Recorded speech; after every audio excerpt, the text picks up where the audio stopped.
রাসূলুল্লাহ ইয়া হাবিবাল্লাহ, রাসূল গো আপনি আমাদের ঘরের মেহমান হবেন।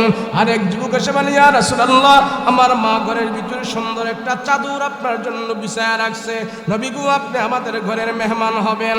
আরেক যুবক এসে বলে, ইয়া রাসূলুল্লাহ, ওই তো সামনে আমাদের বাড়ি, রাসূল গো পহেলা মেহমানদারি আমার ঘরে করবেন।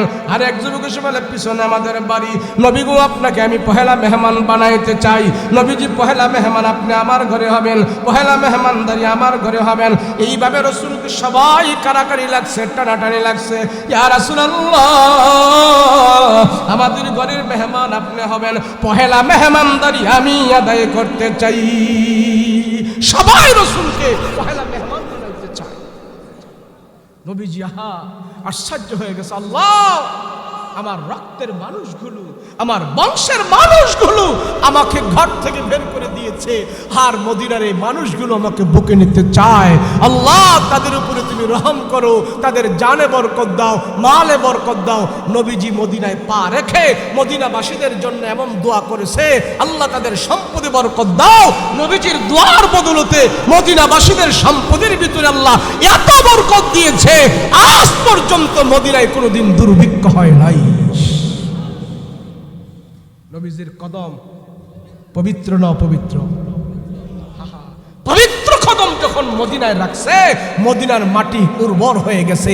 যাদের কাছে 6 মাস খেজুর আসতো, যাদের কাছে 3 মাস খেজুর আসতো, নবীজির আগমনের কারণে এখন 6 মাস আর 3 মাস নয়, 12 মাস খেজুরের ব্যবস্থা হয়ে গেছে। এবার আমার রাসূল দেখলেন সবাই আমাকে মদিনায়, সবাই আমাকে তাদের ঘরের মেহমান বানাইতে চায়, আমি একজন এই মুহূর্তে সবার ঘরে কেমনে মেহমান? তো নবীজি সবাইকে বললেন, সাহাবীরা, ও মদিনাবাসীরা, তোমরা আমাকে মহব্বত করো, আমি রাসূল তোমাদেরকে মহব্বত করি। এই মহব্বত আমাদের জন্য জান্নাতের দরজা খুলে দিয়েছে। সুবহানাল্লাহ। ওয়ামা আরসালনাকা ইল্লা রাহমাতাল লিল আলামিন।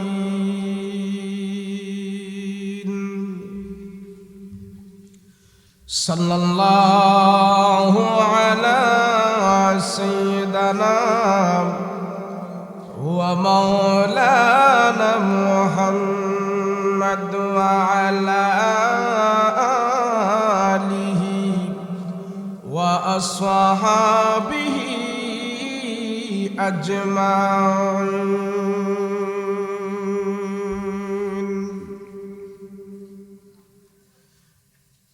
अल्लाह दिल दे जो तेरे इश्क के घर हो, अल्लाह दिल दे जो तेरे इश्क के घर हो, दायम रहमत की तेरे उस पे नजर हो, दायम रहमत की तेरे उस पे नजर हो। दिल देख तेरे इश्क में हाल उसका, दिल देख तेरे इश्क में हाल उसका, महशर का अगर शुरू हो तो बिना खबर हो, महशर का अगर शुरू हो तो बिना खबर हो। मादर दु जहां गैर खुदा यार नदारे, मादर दु जहां गैर खुदा यार नदारे, जुजियाद खुदा ही चद गुरकार नदारे,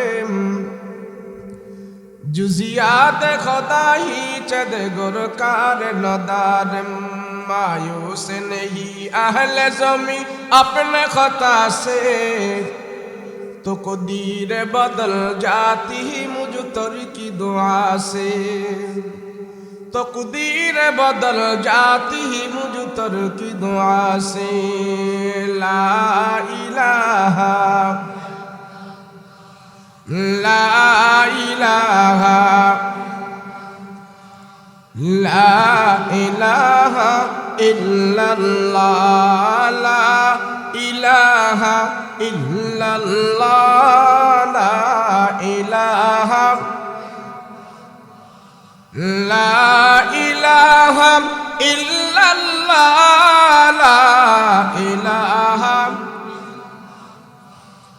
লা ইলাহা ইল্লাল্লাহ, লা ইলাহা,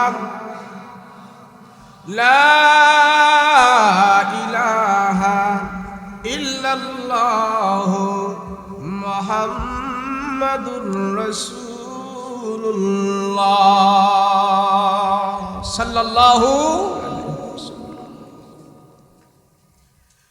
মনসুরা তুর্কি মাদ্রাসা ও এতিমখানা কমপ্লেক্সের উদ্যোগে 2 দিন ব্যাপী ইসলামী মহাসম্মেলন, মোহতারাম শ্রদ্ধাভাজন সভাপতি মুআজ্জাজ মুকাররম উলামায়ে কেরাম, তুলাবায়ে আযম, সম্মুখপান উপবিষ্ট দিনদার মুত্তাকি পরহেজগার ভাইয়েরা, পর্দার অন্তরালে অবস্থানরত আমার সাদিয়া মা বোনেরা, আল্লাহ পাকের দরবারে কালেমাত শুকর আদায় করছি, বলি আলহামদুলিল্লাহ।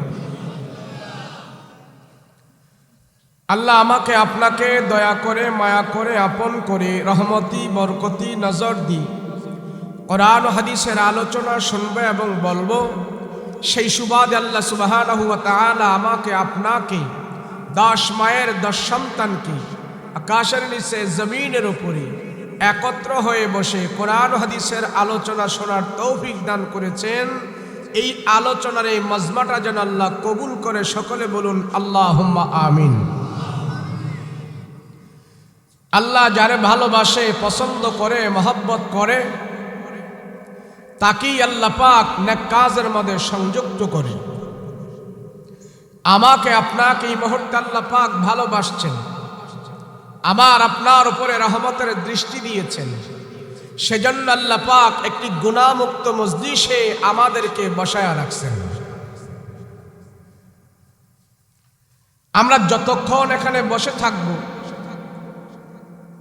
আমাদের অনেক লাভ হবে। তার ভিতরে একটি লাভ হলো, আমাদের আমল নামায় আজকের মাহফিলে আমরা যতটুকুন সময় ব্যয় করব, অতটুকুন সময় আল্লাহর দরবারে আমরা গুনাহমুক্ত হয়ে থাকব।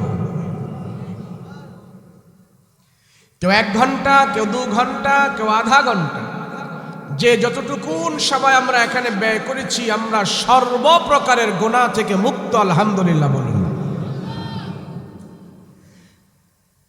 ওয়াজ মাহফিলে আসলে, বসলে, বললে, শুনলে, সময় ব্যয় করলে সর্বপ্রথম যে লাভটা হয় সেটা হলো, যতক্ষণ এখানে বসা আছি অতক্ষণ পর্যন্ত গুনাহ থেকে মুক্ত আছি।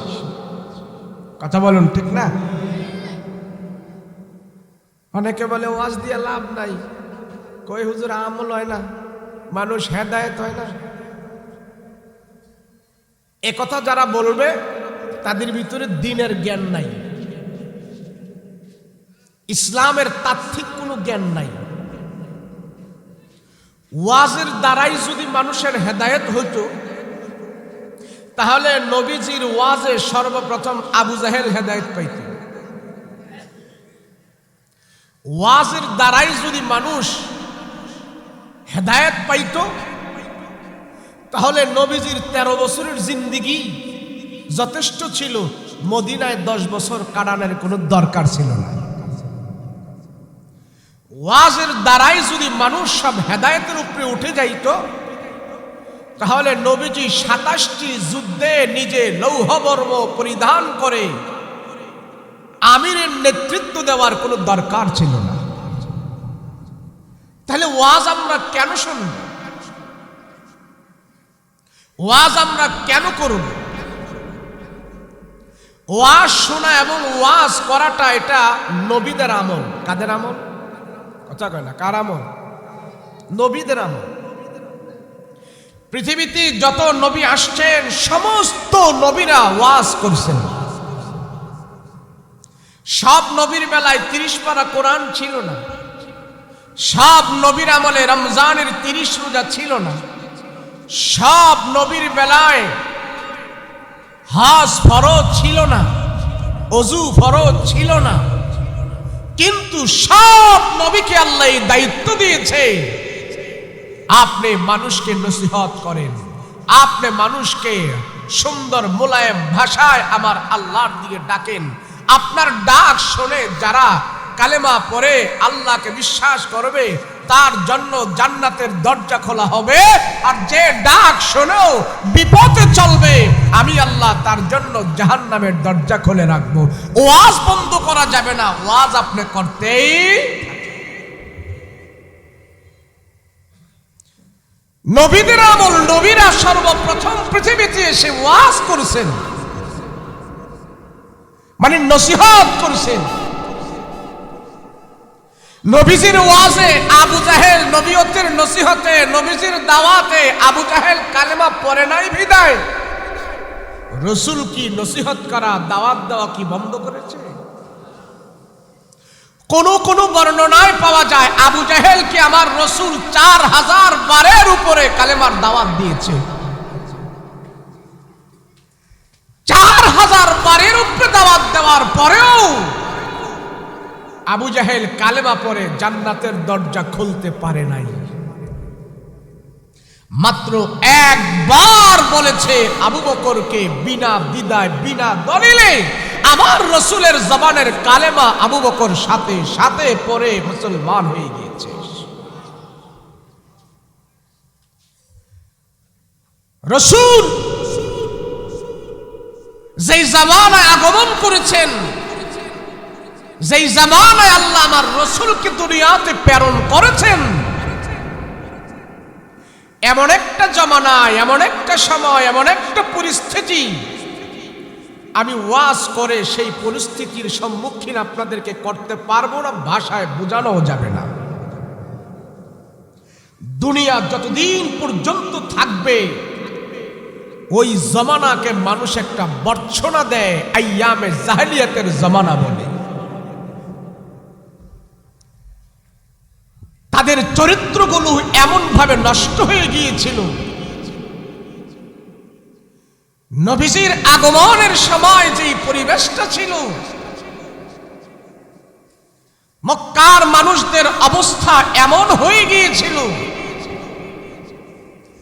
600 বছর তারা আসমানি গ্রন্থের সঠিক দাওয়াত এবং তালিম তারা না পাওয়ার কারণে সেই মানুষগুলো দেখায় মানুষ ছিল, তাদের ভিতরে পশুত্বে পরিণত হয়ে গিয়েছিল। কেমন? এই দাঁড়াইছ কেন? আপনাদের এলোমেলো পরিবেশ নিয়ে ওয়াজ করা যাইব না। এই দিকটা কথা কয়, কথা কইলে ওয়াজ করুন যাইব না। এই যে আপনারা এখানে বসছেন, মনে করছেন যে হুজুররা কইব আর আমরা শুনবো, তা না।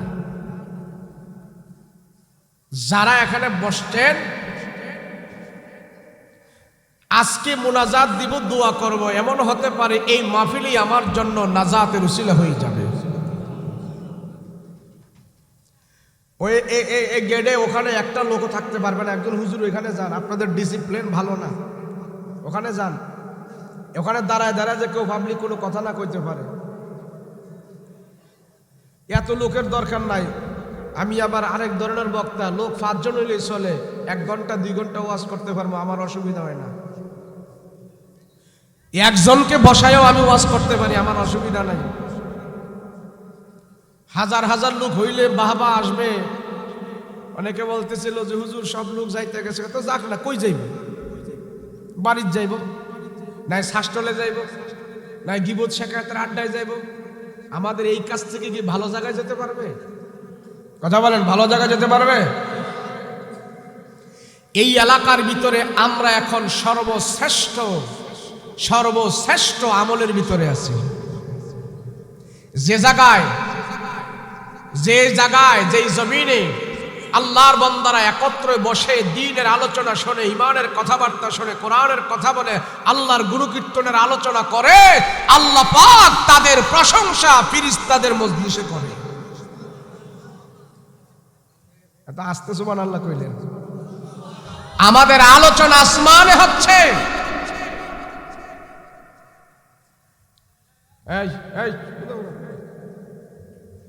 আমাদের আলোচনা আসমানে হচ্ছে। তবে লম্বা চূড়া আমি সময় দিব না, সংক্ষেপে আমি কথা বলি। রাজি আছেন? রাজি আছেন? হাত উঠান, হাত উঠান।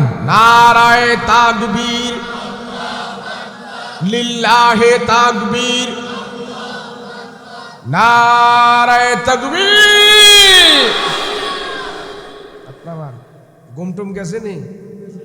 ফিলিস্তিনে যাইতে পারতেন না, এটা তাকবীর দিয়ে বুঝাইয়া দেন ইসরায়েলে যে আমরা তো বিপক্ষে আছি।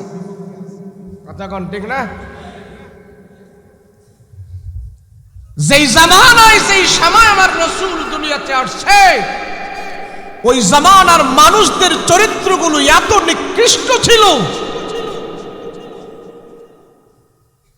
কোরআনের জ্ঞান না পাইলে, হুজুরদের ওয়াজ না পাইলে, আসমানি গ্রন্থের তেলাওয়াত না পাইলে, শরীয়তের মাসআলা মাসাইল না জানলে একটা মানুষ সমাজে চলাফেরা করবে, দেখতে তারে মানুষ আল্লাহর ভাষায় চেয়ে 2 পা 4 পাওয়ালা জানোয়ারের মতো। এই পরিবেশটা জাহেলিয়াতের যুগের মানুষের কাছে ছিল। এদের কাছে কোনো ওয়াজ ছিল না, মসজিদ ছিল না, মাদ্রাসা ছিল না, কোরআন ছিল না, আলেম ছিল না। আল্লাহ যে আছে, আল্লাহর যে ক্ষমতা কত, পাওয়ার কত, ওই জাহেলিয়াতের যুগের মানুষদেরকে বুঝানোর কোনো আলেম ছিল না। তো না থাকার ফলে কি হয়েছে জানেন? হেরা এত মাথা তাদের নষ্ট হয়েছে, এত তাদের বুদ্ধির লোপ পাইছে, খানায় কাবায় উলঙ্গ হইয়া তুয়াফ করাটাকে এরা সোয়াব মনে করছে। জোরে কর না। আমাদের এই সমাজের কোন মানুষ যদি মসজিদে যায় উলঙ্গ হইয়া যায়, জাগা দিব কেউ? কথা কেনা জাগা দিব? ওরে পাগল বলবো না? কিন্তু জাহেলিয়াতের যুগের মানুষরা এমন একটা অবস্থা হয়েছে, এরা খানায় কাবায় উলঙ্গ হইয়া নারী পুরুষ দিয়া তুয়াফ করছে, এটা সোয়াবের নিয়তে। জিজ্ঞেস করছে, তোমরা জামা কাপড় রাইখা সব রাইখা উলঙ্গ হইয়া খানায় কাবায় ঢুইকা তোমরা ইবাদত করতেছো, কারণ কি? আমরা তো জামা কাপড় হইরা অনেক আকাম কুকাম জিনা করছি, খারাপ করছি, সুদ খাইছি, ঘুষ খাইছি, এই গুনাহযুক্ত জামা লইয়া আমরা আল্লাহর ঘরের মধ্যে ঢুকমু, এটা কেমনে সম্ভব? এর জন্য সব জামা কাপড় রাইখা আমরা উলঙ্গ হইয়া খানায় কাবায় তোয়াফ করতাছি, আমরা এর দ্বারাই আল্লাহরে খুশি করতে পারব। তো মাথার তার কেমন ভাবে ছিললে কথা কইতে পারে যে জামা কাপড় পইরা হ্যাঁ গুনাহ করছে, এর লাগে এডি সব ফালাই তুইয়া এখন উলঙ্গ হইয়া খানায় খাবায় তোয়াফ করতেছে। তো যে যন্ত্রপাতি দিয়ে গুনাহ করছিল হেডিরও তো কাটটা লওয়ার দরকার ছিল। আরে ওগুলোরও কেটে ফেলার দরকার ছিল। 360টা মূর্তি মাতাবের চতুর্দিকে তারা বসাইছে। এক একটা মূর্তিকে তারা এক এক সেক্টরের জন্য তারা খোদা মানছে। বৃষ্টির জন্য এক খোদা, ফসলের জন্য আরেক খোদা, শিক্ষার জন্য এক খোদা, ভাগ্যের জন্য এক খোদা, ক্ষমতার জন্য আরেক খোদা, এমন খোদা বানাইতে বানাইতে 360টা খোদা বানাইছে। 360 খোদারে 360 মন্ত্রণালয়ের দায়িত্ব হেরা দিছে। মাথার তার কেমন ভাবে ছিঁড়ছে। ওই সমাজেই আল্লাহ আমার রসুলকে প্রেরণ করেছে। নবীজিরে প্রেরণ কইরা, নবীজিরে তো আল্লাহ 10 বছর বয়সে নবুয়ত দিয়ে দিলে পারত, 20 বছরে তো দিয়ে দিলে পারত, 15 বছরে নবীজি ভালো গেছে ওই সময় তো দিয়ে দিলে পারত। 40 বছর নিচে কে? কথা বলেন ঠিক না?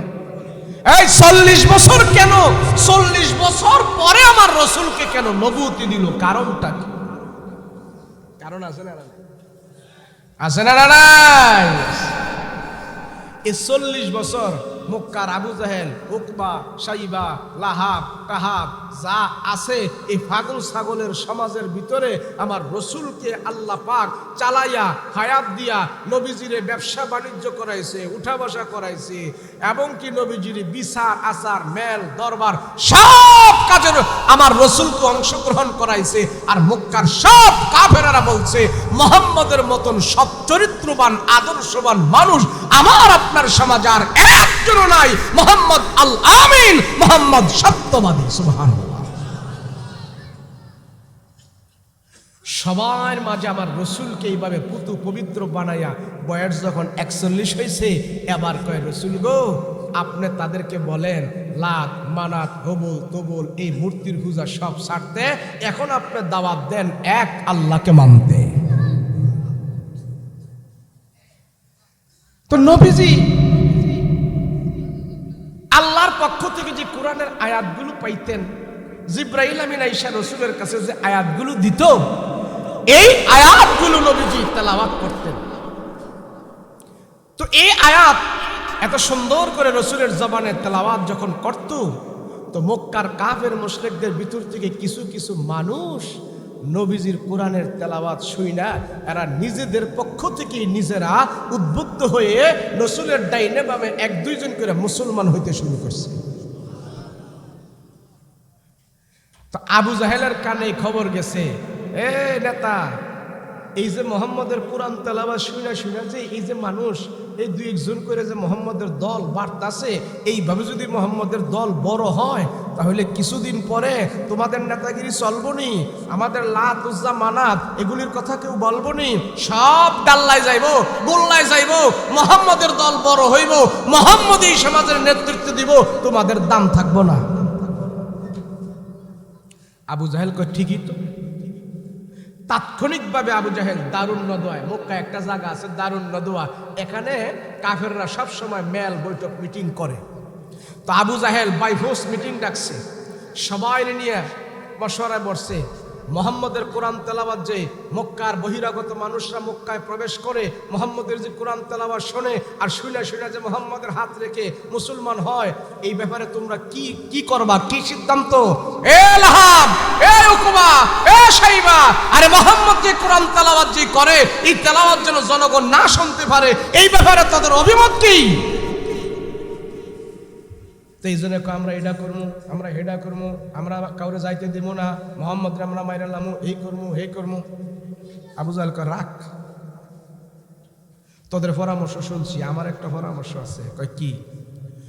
যদি আমরা বহিরাগত মানুষদেরকে যদি আমরা বলতে পারি মোহাম্মদ পাগল, তো পাগলের কথা কে শুনবো, কে গুরুত্ব দিব? পাগল কইয়া যদি আমরা সবার কাছে সালাই দিতে পারি, তো মোহাম্মদ যত দামি কোরআন তেলাওয়াত করুক, যত তাদের দিল কাইরা নেক, পাগলের তেলাওয়াতে আর কেউ এত মনোযোগ দিত না, আর মোহাম্মদকে পাগল ভাইবা কেউ মুসলমান হইব না। এখন সবাইকে ইয়েস স্যার, গুড ডিসিশন, মানে পারফেক্ট, আমরা তাই করতে পারি। আবু জাহেল কয় আগামীকালকে সকাল বেলায় মক্কার অলিতে গলিতে চৌরাস্তায় তেপতায় আমরা দাঁড়ায়া থাকবো, নেতা কর্মী সবাই আমরা দাঁড়িয়ে থাকবো, আর বহিরাগত যত মানুষ আসবে সবাইকে আমরা বুঝাবো, যাইও না মোহাম্মদের কাছে যাইও না। ঠিক। তো এই যে গলিতে মোড়ে সবখানে দাঁড়ায় রয়েছে, জনগণ আমার রসুলকে দেখার জন্য আসতেছে, মোহাম্মদ শেষ নবী, শ্রেষ্ঠ নবী, এরপর আর কোনো নবী নাই, তারে তো এক নজর দেখতে হয়। আমার রসুলকে দেখার জন্য নারী পুরুষ ছোট বড় জুয়ান বুড়া করা সব আসতেছে মোহাম্মদকে দেখার জন্য খানায় কাবায়। নেতারা বাধা হয়ে দাঁড়াইছে, কই যাও? তোমাদের সন্তান মোহাম্মদ নবী হয়েছে, তারে আমরা দেখতে যাই। কই যাইও না, যাইও না, যাইও না, যাইও না, আমরা জানি হ্যাঁ একটা পাগল, এই পাগলের কাছে যায় সময় নষ্ট করে না, যাও বাড়িতে যাও। আবু জাহেল কে আমার রসুল পাগল, আসলে পাগল কথা কন না, কে পাগল? এই আমনে করে নিয়ে এই শিবপুর আর একটা আছে মনোহর দি নাকি জানি, মনোহর দি বৈরব টৈরব এদিকে আমার ওয়াজ করতে খুব সমস্যা হয়। শিবপুর একবার জয়নগর আছেন, একটা জয়নগর একটা স্কুল, এনে আমি 2 বছর একাধারে আইছিলাম। অনেক লোক বইয়া বয়ান শুনে, সবাই জিমদের টিপ মেরা বয়ান শুনতেছে। তা আমি কইলাম একটু কথা বলার পর আমি বলেন সুবহানাল্লাহ, কেউ কয় না। তো পাশে সভাপতি সাহেব ছিল, আমি বললাম কি ব্যাপার, আপনাদের এলাকার লোকে যে বসে রয়েছে এটা কি মুর্দা না জিন্দা, আমি তো কইতে পারি না। আমি সুবহানাল্লাহ বলার জন্য বলতেছি, কেউ দি কয় না, আওয়াজ কও। সভাপতি সাহেব কয় হুজুর, আমাদের এই এলাকার মধ্যে লাল মাটির পাহাড় আছে কিছু, আমাদের দেশের মাটি শক্ত মাটি, লাল মাটি। এই শক্ত মাটি দাম করে বানাইছে, আমরা একটু শক্ত হই বলতে আমাকে একটু সমস্যা হয়। লাল মাটি দেবেলে বানাইছে। আপনাকে কি হে অবস্থা নাকি? ওটু একটু লাড়াচাড়া দিয়ে, নাইলে তো মনে করবো যে কবর জিয়ারত করতেছি মুদ্দাল লইয়া। লাড়াচাড়া দিবেন তো? আচ্ছা, এখন সব জনগণের কাছে কইতাছে, যাইও না, মোহাম্মদ পাগল, আমরা জানি পাগল। এই পাগলের কাছে যে সময় নষ্ট করে লাভ নাই। তো জনগণ চিন্তা করে, হায় রে কয় কি মোহাম্মদ বলে পাগল। তো জনগণ একজন আরেকজনকে করে, মোহাম্মদ যদি পাগল হইয়া থাকে তাহলে ছোট খাটো পাগল হইতো না, এটা বড় পাগল হইব। কেন মক্কার বড় বড় সর্দাররা বলতেছে মোহাম্মদ পাগল, এত বড় বড় সর্দাররা যেহেতু বলতেছে এটা ছোটখাটো পাগল হইব না, বড় পাগল হইব। আর আমরা আইসে যেহেতু বড় পাগল না, আমরা একটু দেখাই যাব। এখন সবাই কইতাছে, নেতারা ও সর্দারেরা, আমরা অনেক দূরতে আইছি। মোহাম্মদের এতদিন আপনারা কইছেন নম্র, ভদ্র, আখলাক, চরিত্র খুব ভালো। এখন আমরা অনেক দূরতে তার প্রশংসা শুনে আইছি, আর এখন কইতাছেন পাগল। যাক পাগল হোক, আমরা পাগলটারে দেখবো, আমাদেরকে বাধা দিয়েন না। এখন নেতারা যখন জোর করে ধরছে, পাবলিক কত কথাই শুনবো না, দে খানায় কাবার ভিতরে ঢুক সবাই। এই নেতা করে ফালাই দিয়া এদের সবাই ঢুকছে। ঢুকে আবার আমার রসুলকে খুঁজতেছে। মোহাম্মদের কইল, পাগল কো দেখি, পাগলটারে খুঁজে বার করে দেখি না পাগলটা কেমন। সব জনগণ দূর দূরান্ত থেকে, মক্কার বহিরাগত মানুষ এখানে আগন্তুকরা এসে খানায় কাবার ভিতরে ঢুকলো। ঢুকে আবার দেখতেছে আমার রসুল আল্লাহর কালাম তেলাওয়াত করতেছে খানায় কাবার সামনে, কাবাগরের সামনে। নবীজি কোরআন তেলাওয়াত করতেছে, আর নবীজির এই চেহারার আলোকে আমার বাবা বলেছি, মদিনা আসার পর নবীজি আমাদের ঘরের পহেলা মেহমান হবে। নবীজি আজকে আমাদের ঘরে আপনাকে মেহমান বানাইতে চাই। ইয়া রাসূলুল্লাহ, ইয়া হাবিবাল্লাহ, রাসূল গো আপনি আমাদের ঘরের মেহমান হবেন। আরেক যুবক এসে বলে, ইয়া রাসূলুল্লাহ, আমার মা ঘরের ভিতরে সুন্দর একটা চাদর আপনার জন্য বিছায়া রাখছে, নবী গো আপনি আমাদের ঘরের মেহমান হবেন। আরেক যুবক এসে বলে, ইয়া রাসূলুল্লাহ, ওই তো সামনে আমাদের বাড়ি, রাসূল গো পহেলা মেহমানদারি আমার ঘরে করবেন। আরেক যুবক এসে বলে, পিছনে আমাদের বাড়ি, নবী গো আপনাকে আমি পহেলা মেহমান বানাইতে চাই। নবীজি পহেলা মেহমান আপনি আমার ঘরে হবেন, পহেলা মেহমানদারি আমার ঘরে হবেন। এইভাবে রাসূলকে সবাই কারাকারি লাগছে, টানাটানি লাগছে। ইয়া রাসূলুল্লাহ, আমাদের ঘরের মেহমান আপনি হবেন, পহেলা মেহমানদারি আমি আদায় করতে চাই। সবাই রাসূলকে পহেলা মেহমান বানাইতে চায়। নবীজি আশ্চর্য হয়ে গেছে, আল্লাহ, আমার রক্তের মানুষগুলো, আমার বংশের মানুষগুলো আমাকে ঘর থেকে বের করে দিয়েছে, আর মদিনার এই মানুষগুলো আমাকে বুকে নিতে চায়। আল্লাহ, তাদের উপরে তুমি রহম করো, তাদের জানে বরকত দাও, মালে বরকত দাও। নবীজি মদিনায় পা রেখে মদিনাবাসীদের জন্য এমন দোয়া করেছে, আল্লাহ তাদের সম্পদে বরকত দাও। নবীজির দোয়ার বদলতে মদিনাবাসীদের সম্পদের ভিতরে আল্লাহ এত বরকত দিয়েছে, আজ পর্যন্ত মদিনায় কোনোদিন দুর্ভিক্ষ হয় নাই। নবীজির কদম পবিত্র না অপবিত্র?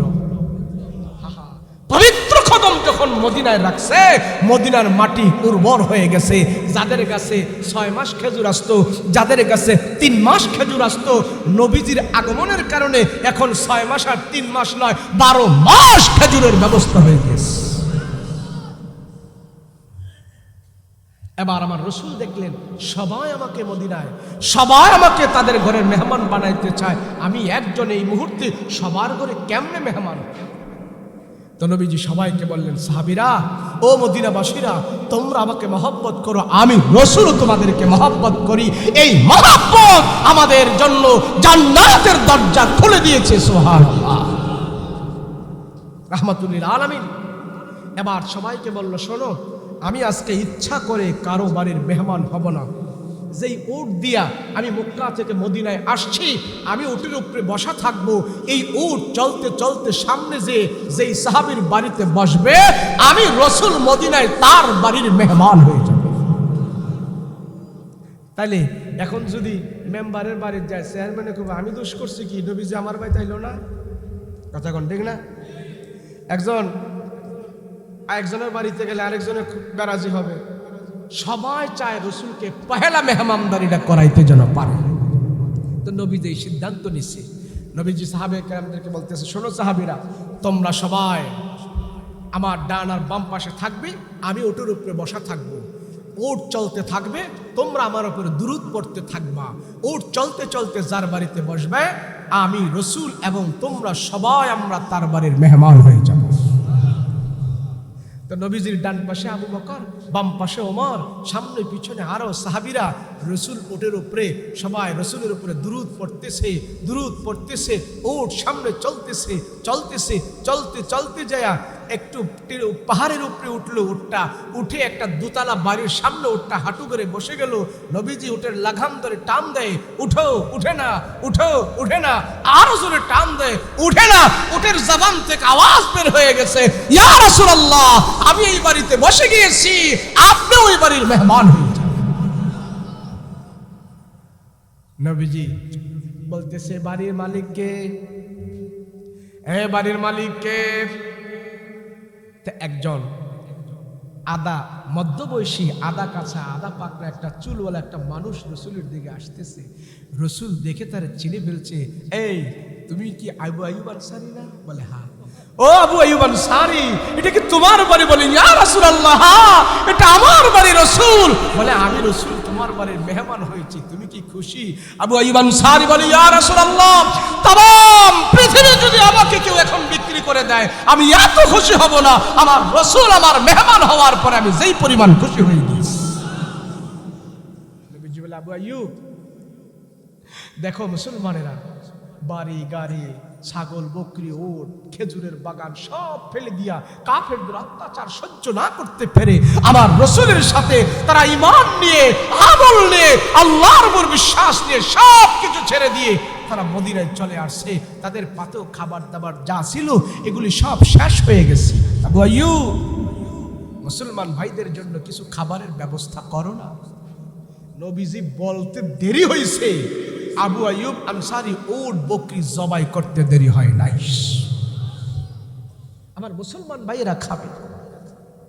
বিশাল বড় বড় গর্ত করে ডেক হান্ডিলা পাতিল সব জ্বালাইতেছে, দাও ধাও করে আগুন জ্বলতেছে, পাক শাক হচ্ছে, ওটের গোস বকরি সব পাক হচ্ছে। মক্কা থেকে আমার মুসলমানেরা আসছে, নবীর সাহাবীরা আসছে, আমার বাড়িতে বসে, কতই আমি ধন্য হয়ে গিয়েছি। পাক শাক হইতেছে, আনন্দ চলছে, রাসূল অবস্থান করছে। এই আবু আইয়ুব আনসারীর বাড়ি থেকে মুসলমান, তুমি কত খুশি হওয়ার দরকার ছিল। আমার আল্লাহ আছে, আমার রসুল আছে, আমার কোরআন আছে। এই তিনটা জিনিস পৃথিবীকে চ্যালেঞ্জ করে রাখছি আমরা। কোরআনের মতন আরেকটা বই পৃথিবীর বুকে কেউ নকল করতে বানাইতে পারে নাই, নকল করতে পারে নাই। আমার রসুলের মতন কোনো একজন নেতা পৃথিবীতে হবে না। কথা বলো ঠিক কিনা? কোরআন আমাদের কাছে আছে, রসুল আমাদের কাছে, এই পৃথিবীর কাউকে আমরা মানি না এবং ভয় করতে পারি না। কথা বলো ঠিক কিনা? আমাদের এত ভয় কিসে? কত নেতা আইলো আর গেল, আমার রসুলের মতো কি হলো? কথা বলেন হলো? কত বড়ায় কত কিছু লেখলো, কোরআনের মতো কি হলো? কথা বলেন হলো? কোরআনের একটা জের জবর নাক্তা হরফ নকল করার কোনো বাবার ক্ষমতা হয় নাই, আর হবেও না। কথা বলো ঠিক কিনা? এই বাংলাদেশ একটা শিশু রাষ্ট্র, তাম পৃথিবীর বুকে ছোট্ট একটি দেশ। আলেম ওলামার মেহনতের কারণে এই দেশে বহুত মাদ্রাসা হওয়ার কারণে এই ছোট্ট একটি বাংলাদেশের ভিতরে 2 লক্ষের উপরে কোরআনের হাফেজ বর্তমানে তৈরি হয়ে গিয়েছে। কয় লক্ষ জোরে বলুন? 2 লক্ষ। এই তুর্কি মাদ্রাসা, এই এখানে একটা তুর্কি মাদ্রাসা, তুর্কি নামে মাদ্রাসা, আরেক জায়গায় আরেক নামে মাদ্রাসা, এই সমস্ত মাদ্রাসাতে পড়েই আমার দেশে 2 লক্ষ কোরআনের হাফেজ। মনে করেন না শুধু হাফেজই হয়েছে, যেই দেশে কোরআন নাজিল হয়েছে, মক্কায় কোরআনের আয়াত নাজিল হয়েছে, সূরা নাজিল হয়েছে, মদিনায় কোরআনের আয়াত নাজিল হয়েছে, সূরা নাজিল হয়েছে। যেই দেশে কোরআন নাজিল হয়েছে ওই দেশের ভিতরে আমার বাংলাদেশের ছেলেরা যায় কোরআন প্রতিযোগিতা দেয়। কোরআন প্রতিযোগিতায় তারা প্রথম নাম্বারের পুরস্কার নিয়ে বাংলাদেশে ফার্স্ট ডিভিশন হয়ে ফিরে আসে। কথা বলে কি দিয়া করে চিনি এখন? কোরআন প্রতিযোগিতা দিয়া। কথা বলেন ঠিক কিনা? বাংলাদেশ সুরের দেশ, বাটপারের দেশ। আগে ইতা কইতো, এখন কয় না বাংলাদেশ কোরআনের দেশ। কথা বলেন ঠিক কিনা? দরকার আছে না নাই? বাংলাদেশে এই সমস্ত মাদ্রাসাগুলোতে যেন কোরআনের তেলাওয়াত চালু থাকে। আমরা চাই কি চাই না বলে? আমরা চাই। রাত্রে 2টা 3টা 4টা বাজে আমার বাড়িতে আমি ঘুমায়া থাকি, ফজরের নামাজও পড়ি না। কথা কোন ঠিক না? কিন্তু এই মাদ্রাসাগুলোতে কি হারা ঘুমায়া থাকে ফজরের নামাজ পড়া ছাড়া? হ্যাঁ, কথা কোন না পারে? আমি আপনি ঘুমায়া থাকি, কিন্তু মাদ্রাসার ছেলেরা উঠে সুন্দর করে ওযু বানাইয়া কোরআন তেলাওয়াত করতে থাকে। আল্লাহ বলেন, রাসূল বলেন, যারা কোরআন তেলাওয়াত করে তারা আমার সাথেই কথা বলতে থাকে। এই কোরআনের মার্কাজ ঠিক রাখার দরকার আছে না নাই? আমি এক্ষুনি দোয়া করব, আমি আপনাদের সামনে দোয়া করব, আপনারা আমার সাথে দোয়া করবেন। যারা সফর করে আসে মুসাফিরের দোয়া আল্লাহ কবুল করে। কথা বলুন ঠিক কিনা? আমি যদি গুনাহগার হই আমার দোয়া কবুল হবে। কখন আল্লাহ কবুল করবে সেটা আল্লাহর বিষয়, কিন্তু কবুল হবে। দুনিয়াতে না হলে আখিরাতেও হবে। কারণ রাসূলের পবিত্র জবান দিয়ে বলছে মুসাফিরের দোয়া কবুল। কথা কন কি? কবুল। তো মুসাফির হলে তো কবুল হবেই। দোয়া করবেন ইনশাআল্লাহ। একটা লোক উঠবেন না, যখন যে উঠবো ঠাস করে আমি দোয়া করে দেব। উঠার আগে আমি 5টা মিনিট এই মাদ্রাসার জন্য, কি বাবা এটা কি এটা স্লিপ, এই মাদ্রাসার জন্য আমি 5-10 মিনিট, সর্বোচ্চ 5 মিনিট আমি আপনাদের থেকে কিছু চাম। দিবেন? কথা বলেন, দিবেন? বলেন নিজে কোরআন পড়তে পারেন না, যদি কোরআনের এখানে পড়ার তেলাওয়াত চালু রাখেন, আপনার 5 টাকা 10 টাকার বিনিময়ে যদি আপনি সম্পৃক্ত থাকেন, আপনি কিছুদিন পরে কবরে যাবেন, আমি কিছুদিন পরে কবরে চলে যাব। আমি যদি কোরআনের মারকাজের সাথে সম্পৃক্ত থাকি আর এখান থেকে যদি কোরআনের তেলাওয়াতের আওয়াজ বাজে, আলহামদুলিল্লাহ এই নিয়তে দিবেন এই কোরআনের তেলাওয়াতের আওয়াজ যেন আল্লাহ আমার আপনার কবরে পৌঁছায় দেয়। কথা বলেন ঠিক না? এই হিসাবে আমরা এই মাদ্রাসার সাথে সম্পৃক্ত থাকবো। রাজি আছি ইনশাআল্লাহ? আল্লাহ আমাদের কবুল করেন, বলেন আমিন। আমি শুনতে চাই, আমি জানি না আপনারা কত কি দান করেন, ওটা শোনারও আমার দরকার নাই। আপনারা কি কিছু দিবেন মাদ্রাসায়? কে কত দিবেন? সংক্ষেপে 5,000, 10,000, 2,000, 3,000, 10,000, 20,000 যা পারেন বলেন যে হুজুর আমি এত দিব, আমি দোয়া করে দেব। আছেন কেউ 5,000 টাকা 10,000 টাকা? বলেন, দেরি করা যাইব না। আপনাদের থেকে তাড়াহুড়ো আমার বেশি, আমার বেশি। আমার আবার আগামীকাল অনেক দূরে সফর, 2 দিনের সফরে যাব, সে উত্তরবঙ্গে। বলেন 5,000 টাকা কে আছে? বলেন হুজুর আগে কেউ লেখাইছে দেখাইছে? আচ্ছা কিছু হইলে বা কেউ লেখাইলে বলেন 5,000 কেউ আছে? 2,000, 1,000 আছে কেউ? কি নাম? জাবেদ পাঠান। মাশাআল্লাহ, আমার ভাই জাবেদ পাঠান 2,000 টাকা দিবেন। আল্লাহ কবুল মঞ্জুর করেন, বলেন আমিন। আল্লাহ তার আব্বা আম্মার গুনাহ খাতা মাফ করে, বলেন আমিন। আল্লাহ হায়াত তয়্যিবা দান করে, বলেন আমিন। সমস্ত বিপদ আপদ থেকে হেফাজত করে, বলেন আমিন। আর কে আছে বলেন? 2,000, 1,000, 3,000 কে আছে বলেন? তাড়াতাড়ি করেন না, বলুন। মহিলা মা বোনেরা আছে? মহিলাদের ওয়াজ তো করা হয় না, এরা টাকা দিব? হ্যাঁ টাকা দিব না? কথা কেন দিব নি? আপনাকেও লোকজন হ্যাঁ আসে না, তাহলে ফোন করেন না যে টাকা নিয়ে আসছো দিয়া দাও, সব তুই তো হয়ে যায় ইনশাল্লাহ। এখন কোন ওয়াজ তুই কোন ওয়াজ করবো? মহিলারা যে আছে একবার শুনছি ওয়াজে বসে, আমার মনেই নেই, মনে নেই। ইনশাল্লাহ আপনাদের এই পরিবেশ দেখে বোঝা যায় আপনাদের এলাকার মহিলারাও আলহামদুলিল্লাহ এমনভাবে আপনাদের মতো ভদ্রতারা। আপনারা অভদ্র হইলে কি এতক্ষণ বসে থাকতেন বলুন? এই যে এতক্ষণ বসে আছেন, সর্বপ্রথম আমি বলেছি বসার দ্বারা কি লাভটা হয়েছে? যতক্ষণ বসে রয়েছেন কোনো গুনাহ হয়েছে? এই পিছনের তারা গুনাহ করছেন? কোনো কয় না দি গুনাহ করছেন? ওই পিছনের হেরা মনে বিড়ি সিগারেট খাইছে, বয়া বই বিড়ি খাইছেন বসে পিছনে, তো বিড়ি সিগারেট খান নাই, কিছুই করেন নাই, শুধু বসে রয়েছেন। কাউরে গালিগালাজ করা হয়েছে নাকি রসুলের কথা হয়েছে? তো নবীজির কথা বসে বসে আমরা শুনেছি, এখানে আমাদের গুনাহ হয় নাই, সওয়াব হয়েছে। কথা বলুন ঠিক কিনা? আল্লাহর কাছে তো বলতে পারবো, আল্লাহ ওই তুর্কি মাদ্রাসায় বছরে 2 দিন ওয়াজ দেখতে হেনে যায় বেহারের মতো বৈশা ছিলাম, কিছু বুঝি নাই, কিন্তু বৈশা ছিলাম, না বুঝলে কি হবে, 2 ঘন্টা আমরা কোনো গুনাহ করছি না, কথা কোন ঠিক কিনা? ওয়াজ মাহফিল দিলে সর্বপ্রথম লাভ এটা, আমল তো করে বাদ দিয়া করবো না করবো এটা হলো পরের বিষয়, কিন্তু নগদ সোয়াব হলো আমরা গুনাহ থেকে বঞ্চিত ছিলাম, কথা বলেন ঠিক কিনা? আমাদের দ্বারা কোনো গুনাহ হয় নাই, আলহামদুলিল্লাহ। সবাই বসে আমরা এখন আমাদের আব্বা আম্মার জন্য দোয়া করব, বাৎসরিক একবারে মা বাবার জন্য সবাই মিলে দোয়া করতেছি।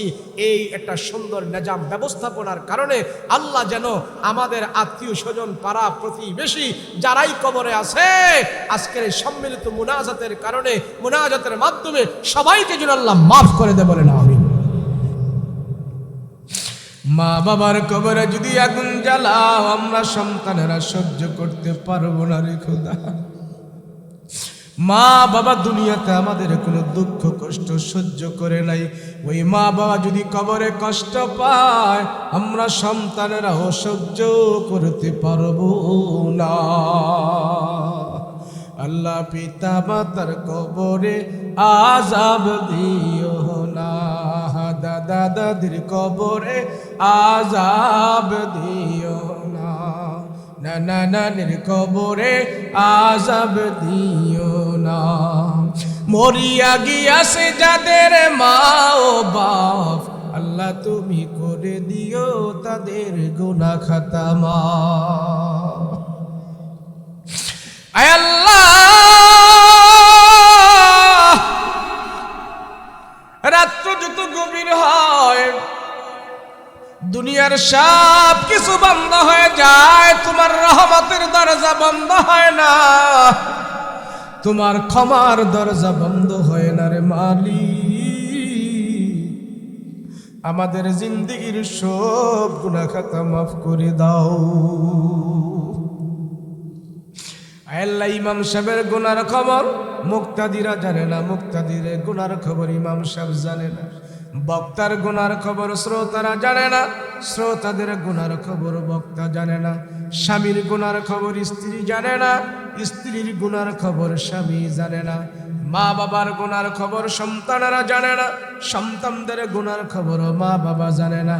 মা বাবা যদি সন্তানের গুনার খবর জানতো ঘর থেকে সন্তানকে বের করে দিত, সন্তান যদি মা বাবার গুনার খবর জানতো মা বাবারে মা বাবা বলে কোনোদিন ডাক দিত না। আল্লাহ দুনিয়ার কেউ জানুক আর না জানুক তুমি জানো, এত জানার পরে তোমার বান্দার গুনাহগুলো তুমি গোপন রাখছো রে মালিক, তোমার বান্দার গুনাহগুলো প্রকাশ করে লজ্জা দাও না। হাসরের ময়দানে কোটি কোটি মানুষ সেখানে থাকবে রে আল্লাহ, তুমিও আমাদের গুনাহগুলো প্রকাশ করিয়া সেখানে লজ্জা দিও না। আল্লাহ কবর আমাদের জন্য ভয়ঙ্কর ঘর, সাপ বিচ্ছুর ঘর রে আল্লাহ, ওই কবরের মধ্যে আমরা সবাই যাব, কবরটা তুমি আমাদের জন্য জান্নাতের বাগান বানায়া দিও। আয় আল্লাহ শুনেছি কবরের মাটি নাকি চাপ দিবে, এক পাশের হাড়গুলো আরেক পাশে ঢুকে যাইবে। আল্লাহ বেঈমান বানায়া তুমি আমাদেরকে কবরে নিও না, মুনাফিক বানায়া তুমি আমাদেরকে কবরে নিও না। আয় আল্লাহ মরণ আমাদের একদিন হবে, তুমি আমাদেরকে ঈমানি মরণ দিও, জান্নাতে মরণ দিও, কোরআন তেলাওয়াত অবস্থায় মরণ দিও, নামাজের রুকু অবস্থায় মরণ দিও, সাজদা অবস্থায় মরণ দিও। আল্লাহ নাপাকে মরণ দিও না, জাহান্নামে মরণ দিও না, বেঈমানে মরণ দিও না, শহীদি মরণ আমাদেরকে দান করিও। আল্লাহ আমাদের আব্বা আম্মাকে তুমি মাফ করে দিও মালিক রে। অত্র এলাকার ভিতরে কত মানুষ কবরের মধ্যে ঘুমাইতেছে, তারা যদি আজকে জীবিত থাকতো মাহফিলে আসতো। এমনও বান্দা এখানে আছে কবরের ভিতরে শুয়ে আছে, গত বছর মাহফিলে ছিল, এইবার তারা কবরে চলে গেল। তাদের সন্তানেরা, আত্মীয় স্বজনেরা এখানে হাত উঠাইছে। আল্লাহ তাদেরকে তুমি মাফ করে দাও। আজকের মাহফিলের হাদিয়া অত্র এলাকার মুর্দাদের কবরে নাজাতের বাণী হিসাবে পৌঁছায়া দাও। আয় আল্লাহ, এই মাদ্রাসার কোরআন তেলাওয়াত এই এলাকার কবরবাসীদের জন্য নাজাতের উসিলা বানিয়ে দাও। আল্লাহ, ইসরায়েলি হায়নাদেরকে আল্লাহ তুমি ধ্বংস করে দাও। ফিলিস্তিনের মজলুম মুসলমানদেরকে আল্লাহ হিম্মত সাহস বাড়ায়া দাও। আমলে বরকত দান করে দাও, ঈমানে বরকত দান করে দাও। ফিলিস্তিনের জমিন আল্লাহ তোমার গায়বী মদদের সাহায্য তুমি দান করে দাও। আয় আল্লাহ, মক্কা মদিনায় যাওয়ার তৌফিক দান করে দাও। সোনার মদিনায় যায় নবীর রওজা পাকে দাঁড়ায়া নবীকে সালাম দেওয়ার সুযোগ করে দাও। আল্লাহ, যদি মদিনায় না যাইতে পারি, ঘুমের ঘরে আমার নবীর নুরানির চেহারাটা স্বপ্নে যোগে দেখাইয়া দাও। নবীজির চেহারাটা স্বপ্নে যোগে দেখাইয়া জাহান্নামের আগুন হারাম করে দাও। আল্লাহ, আমাদেরকে রাস্তাঘাটের দুর্যোগ অ্যাক্সিডেন্ট থেকে হেফাজত করো। গাড়ির চাক্কার নিচে ফেলাইয়া গো আল্লাহ মাহিরুনা, অ্যাক্সিডেন্ট দুর্যোগ বিমারি থেকে হেফাজত করো। কঠিন রোগ সুখ বিমারি থেকে আমাদেরকে শেফা দান করো। আল্লাহ, যতগুলো আবদার করলাম তুমি আবদারগুলো কবুল করে নাও। আল্লাহ, আমার মা বোনেরা পর্দার আড়ালে আমাদের সাথে হাত উঠাইছে, আল্লাহ আমার মা বোনদেরকে তুমি কবুল করে নাও। আবেদা জাহেদা বানায় দাও, লজ্জাবতী তাদেরকে বানায়া দাও। কোরআন তেলাওয়াত করার সুযোগ দাও, স্বামীর খেদমত করার তৌফিক দান করে দাও। আখিরাতের প্রতি তাদের মনোনিবেশ করায় দাও। আয় আল্লাহ, পরকালকে ভয় করে করে যেন আমার মা বোনেরা চলতে পারে সেই তৌফিক দান করে দাও।